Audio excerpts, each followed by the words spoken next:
Šiandien bandysime užregistruoti naują žieminių kviečių rekordą. Mes esame Joniškio rajone, Skaisgirio žemės ūkio bendrovėje, kurį kuruoja mūsų agronomė konsultantė Jurgita Ožehauskienė. Rekordų komisija tikrina kiekvieną vežimą.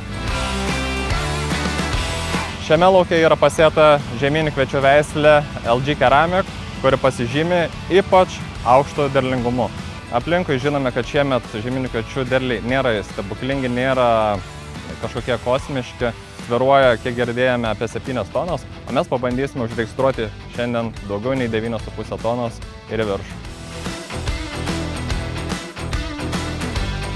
Šiame lauke darbai ir sprendimai buvo daryti pagal agrokoncerno Agro-ITC mokslinį padalinį, pagal jų gautus rezultatus iš tyriamųjų laukelių ir šiek tiek adaptuojant būtent pagal lauko istoriją.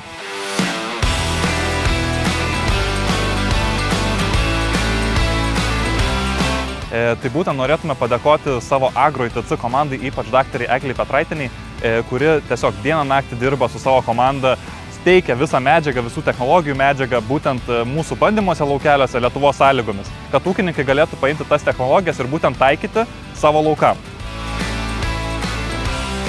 Bandome registruoti žieminių kviečių rekordą tam, kad paskatintume Lietuvos ūkius semti žinių, tobulėti, bandytis, savo laukus keisti, technologijam neužsistovėti vietoje. Tai paskutinį dešimtmetį Lietuvoje apskritai ūkininkai, žemdirbiai, agronomai kalba apie technologijas, apie tų technologijų pritaikymą ūkiuose, laukuose konkrečiuose ir būtent tų technologijų gaunamą naudą.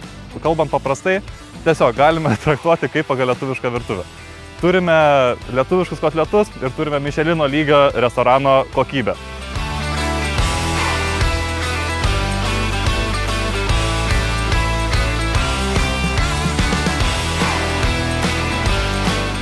Šiandien iki paskutinės akimirkos vystėsi tokia drama, kai buvo neaišku, ar bus pagerintas pernykštis pasiektas rekordas. Daugiausiai žieminių kviečių buvo prikulta iš 1 hektaro, tai buvo 9 tonos 500 kg.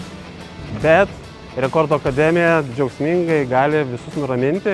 Ir šiandien buvo pasiektas naujas Lietuvos rekordas. Skaisgirių žemės ūkio bendrovėje iš daugiausiai žieminių kviečių iš 1 hektaro buvo prikulta 9 tonos 800 kg.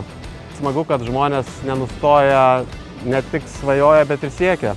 Gerina rekordus, tai tiesiog tikimės, kad tai ne paskutinis rekordas ir kitais metais jisai gali būti pagerintas, nes kaip matome, kreivė produktyvumo kyla, žmonės yra labai darbštūs, kūrybingi. Norėčiau įteikti rekordų knygą. Ačiū Jums.